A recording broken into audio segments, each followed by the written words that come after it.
Breaking news చూస్తున్నాం. రంగారెడ్డి జిల్లా శంషాబాద్ లో స్కూల్ బస్సు బోల్తా పడింది. ముందున్న వాహనాన్ని తప్పించబోయి బస్సు బోల్తా పడింది. ప్రమాదంలో బస్సులో ఉన్న పలువురు విద్యార్థులకు గాయాలయ్యాయి. వారిని స్థానికంగా ఉన్న హాస్పిటల్ కు తరలించారు.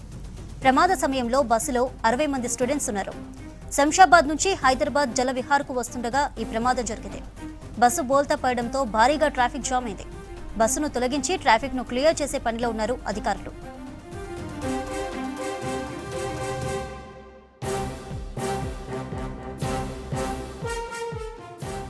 రంగారెడ్డి జిల్లా శంషాబాద్ లో స్కూల్ బస్సు బోల్తా పడింది. ముందున్న వాహనాన్ని తప్పించబోయి బస్సు బోల్తా పడింది. ప్రమాదంలో బస్సులో ఉన్న పలువురు విద్యార్థులకు గాయాలయ్యాయి. వారిని స్థానికంగా ఉన్న హాస్పిటల్కు తరలించారు. ప్రమాద సమయంలో బస్సులో 60 మంది స్టూడెంట్స్ ఉన్నారు. శంషాబాద్ నుంచి హైదరాబాద్ జలవిహార్ కు వస్తుండగా ఈ ప్రమాదం జరిగినట్టు తెలుస్తోంది. బస్సు బోల్తా పడడంతో భారీగా ట్రాఫిక్ జామ్ అయింది. బస్సును తొలగించి ట్రాఫిక్ ను క్లియర్ చేసే పనిలో ఉన్నారు అధికారులు.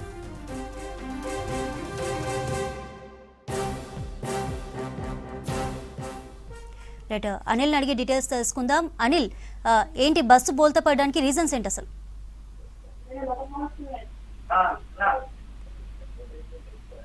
చంద్రిక, ఈ శంషాబాద్ నుంచి అంటే మనకి షాద్నగర్ నుండి శంషాబాద్ మధ్యలో జరిగినట్టు తెలుస్తుంది. ఇంకా పూర్తి డీటెయిల్స్ పోలీసుల నుండి రావాలి. రంగారెడ్డి జిల్లా పరిధిలోనే ఈ ఘటన జరిగింది.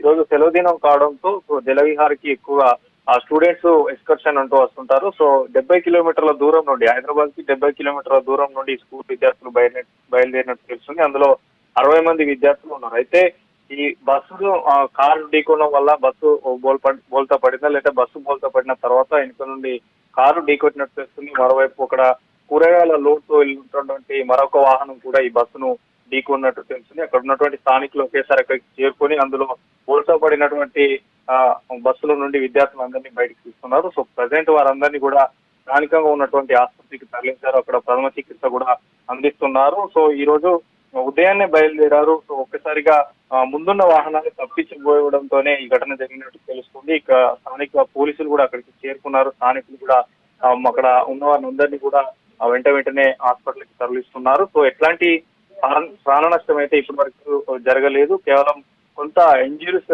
ఎక్కువగా అయినట్టు తెలుస్తుంది. అందరూ కూడా కొంత మినిమం అంటే 8th 9th క్లాస్ వారు ఉన్నట్టుగా తెలుస్తుంది. విజువల్స్ లో అయితే చిన్నపిల్లలు ఎక్కువగా లేనట్టు కూడా కనిపిస్తుంది. దాదాపు 60 మంది కూడా ఉన్నట్టు తెలుస్తుంది. సో వీరు ఏ స్కూల్ నుంచి వస్తున్నారు అనేది ఇక్కడ క్లారిటీ రావాల్సినటువంటి అవసరం ఉంది. సో దాదాపు మనకి శంషాబాద్ అని అంటున్నారు, కానీ అది బాలానగర్ అంటే మనకి షాద్ నగర్ ఈ ఏరియాలో జరిగినట్టు తెలుస్తుంది. సో అధికారికంగా ఇంకా సమాచారం రావాల్సింది. సో జలవిహార్కి ఈరోజు ఉదయాన్నే బయలుదేరారు. చాలా ఏరియాల నుంచి ఈరోజు సెలవుదినం దాంతో ఎక్కువగా ఎక్స్కర్షన్స్ వస్తుంటారు కాబట్టి సో ఒకేసారిగా జరిగింది. ఇందులో బస్ డ్రైవర్ తప్పిదం ఉందా, లేదంటే కార్ డ్రైవర్ తప్పిదం ఉందా, లేదంటే మరొక వాహనము ఏదైతే తుఫాన్ ఉంది అక్కడ వాహనం అందులో మొత్తం కూడా కూరగాయల లోడ్తో వస్తుంది. సో ఆ యొక్క డ్రైవర్ తప్పిదం ఉందా అనేది పోలీసులు నిర్ధారించాల్సిన అవసరం ఉంటుంది. ఎమర్జెన్సీ ఎగ్జిట్ పగలగొట్టి అందులో నుంచి విద్యార్థులందరినీ కూడా అక్కడికి స్థానికులు చేరుకుని ఆ విద్యార్థులు కొంత సహాయం చేసుకుంటే స్థానికులు కూడా కొందరిని సహాయం చేసి బయటకు తీశారు. కొందరు అక్కడ స్పృహ తప్పి కూడా పడిపోయారు. సో వారందరినీ కూడా వెంటనే 108 కాల్ చేసి వెంటనే ఆసుపత్రికి తరలిస్తున్నారు. దీంతో ఆ ఏరియా మొత్తం కూడా ట్రాఫిక్ జామ్ ఏర్పడింది. సో మరికొద్ది సేపట్లో అయితే పూర్తిగా అంటే ఈ ప్లేస్ ఎక్కడ జరిగింది, అటు శంషాబాద్ అంటుందో శంషాబాద్, లేదంటే షాద్ నగర్, లేదంటే బాలానగర్ ఈ ఏరియాలో జరిగిందనేది పూర్తి క్లారిటీ రావాల్సినటువంటి అవకాశం ఉంది. సో మొత్తానికి అయితే ఉదయాన్నే బయలుదేరినటువంటి టూరు ఈ విద్యార్థులకు కొంత ఈ ప్రమాదంతో తీవ్ర ఉలిక్కిపడ్డారని చెప్పొచ్చు. వారి తల్లిదండ్రులు కూడా ఒకేసారిగా ఉలిక్కిపడ్డారు. సో ప్రజెంట్ అయితే అందరికీ ఆసుపత్రిలో చికిత్స కొనసాగుతుంది. కొందరికి మేజర్ అయితే మరికొందరికి చిన్న గాయాలతో బయటపడ్డారు. సో ప్రజెంట్ అయితే అంతా క్లియర్ చేస్తున్నారు. భారీగా ట్రాఫిక్ జామ్ కూడా అక్కడ ఏర్పడింది.